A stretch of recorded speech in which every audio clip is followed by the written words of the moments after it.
I want to thank everybody for joining with us here today. First, let me say that we're joined by a lot of very important people who have been working relentlessly to try to address the challenges that we're facing on the border.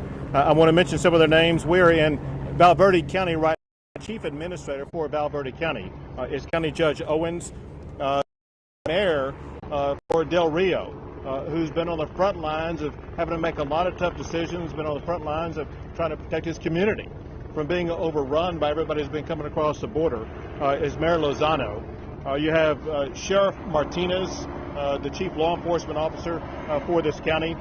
For Mayor Lozano and Sheriff Martinez, I was in close contact with them during the entirety of this past weekend as we begin organizing a more robust response to what's been happening along the border. We also have with us Brandon Judd, who is the president of the Border Patrol Council, who will be saying a little bit more later, as well as the director of the Texas Department of Public Safety, Steve McCraw, who will also be making comments, as well as the general in charge of the Texas National Guard, Tracy Norris, is here. Importantly, we have members of the Texas House of Representatives with us, including the Speaker of the House. The reason why members of the House, as well as the Senate, as well as the entire legislature, are so important is a core component of the strategy for Texas to be able to respond to this disaster on the border is the funding that was appropriated by the Texas legislature that I signed into law last week. Altogether, the state has provided $3 billion for the state to be able to address this challenge.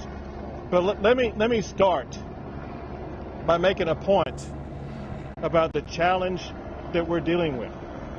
We need to understand that if you go back a year ago, President Biden campaigned on having open borders in the United States.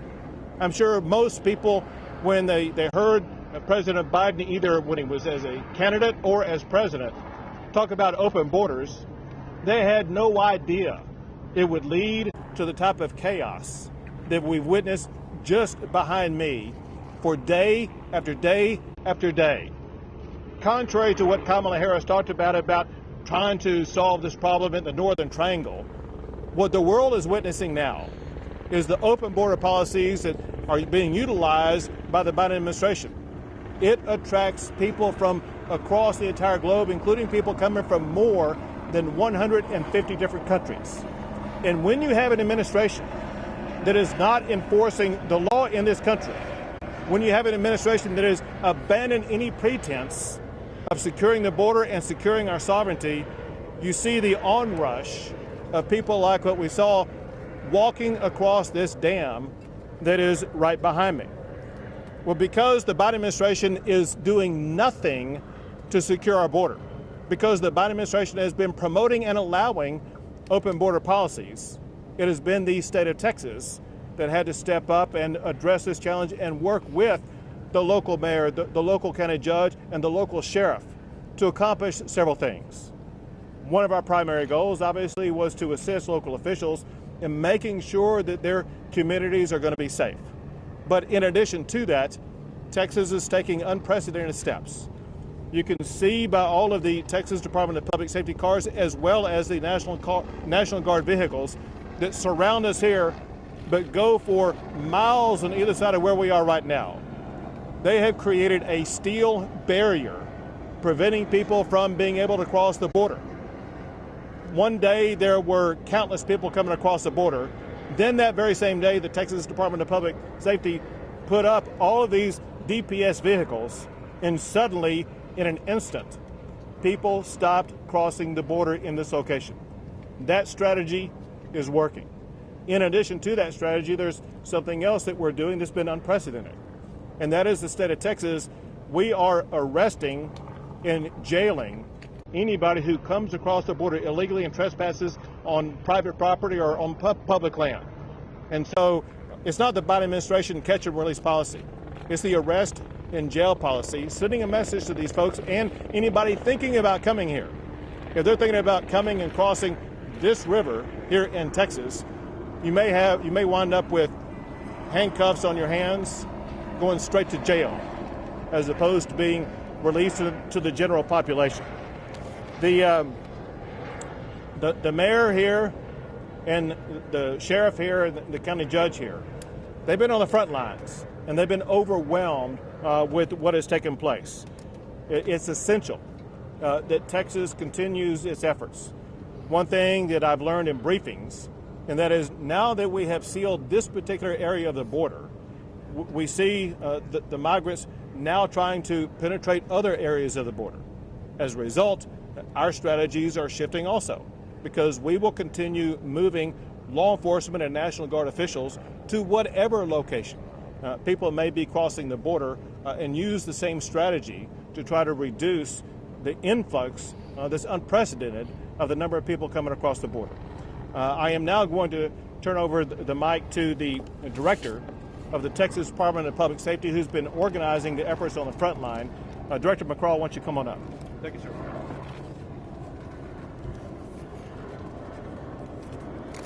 First, Governor, thank you and members of the state legislature for your leadership. You made it very clear to us in the Department of Public Safety and to the Adjutant General and the National Guard that Texas doesn't need anybody's permission to protect Texas. And as a result, you insisted that we be proactive in terms of assisting our Border Patrol agents in terms of securing this area, which is certainly a public safety threat, but also we're mindful as a homeland security threat. In fact, there's nothing more threatening rates in public safety in Texas and homeland security than unsecured international border with Mexico, period. And we've experienced influxes before in Texas, certainly in 2014, 2015, but going back to 1986 was the highest number of apprehensions of illegal immigrants back in 1986. Now it was 726,000. But today, we've reached the all-time high in Texas, and that's 1.1 million apprehensions, not including what you see over here. These numbers haven't been counted yet. And certainly that's in federal fiscal year, which we count in terms of the Border Patrol aspect of it. So keep in mind that every time this happens, Border Patrol is overwhelmed.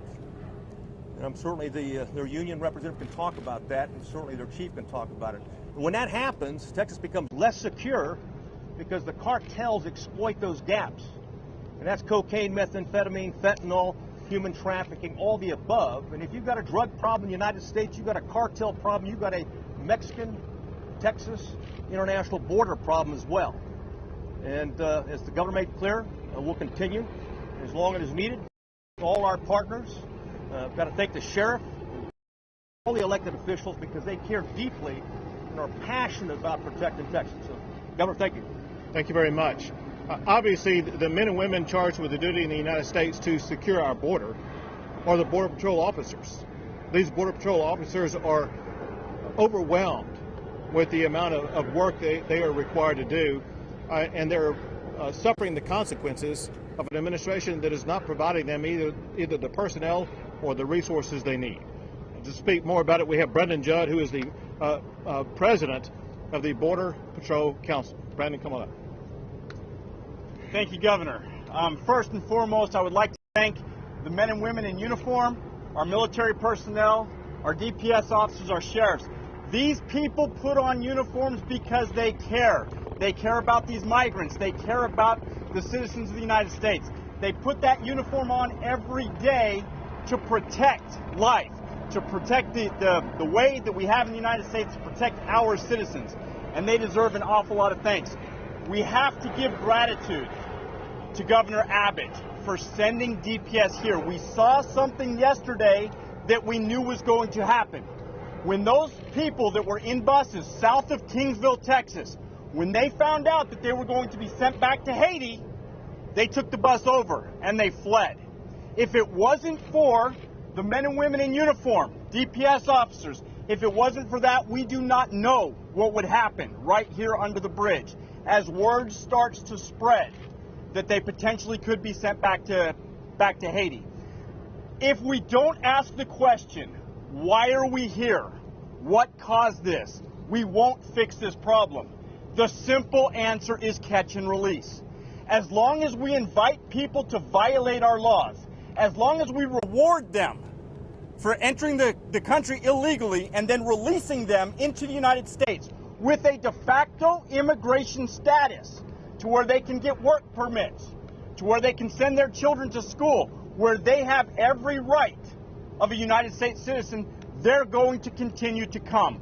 We've seen that time and time again. We have to have the proper discussion. If we have that discussion, we can fix this problem. But until we fix this problem, we're going to continue to see scenes like this. We're going to continue to put pressure on Texas resources.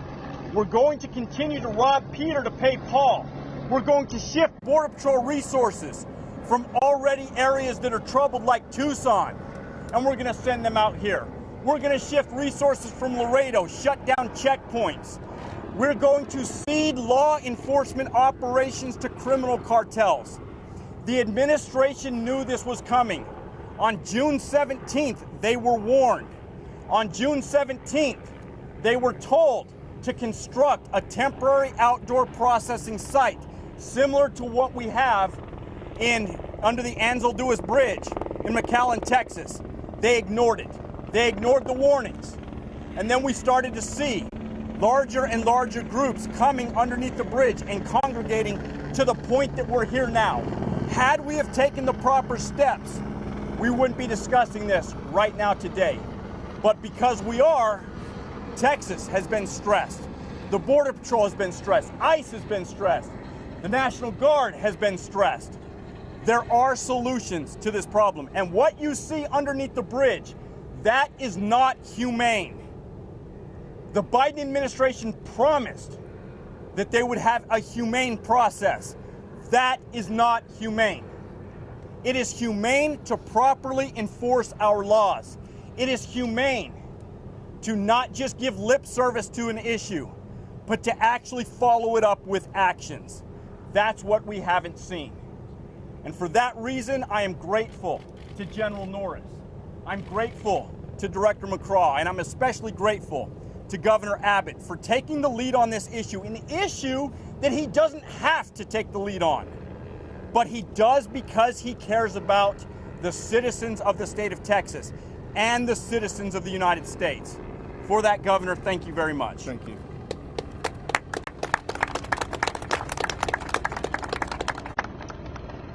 Brendan Judd made a very important point, and that is failure to enforce laws that exist in the United States.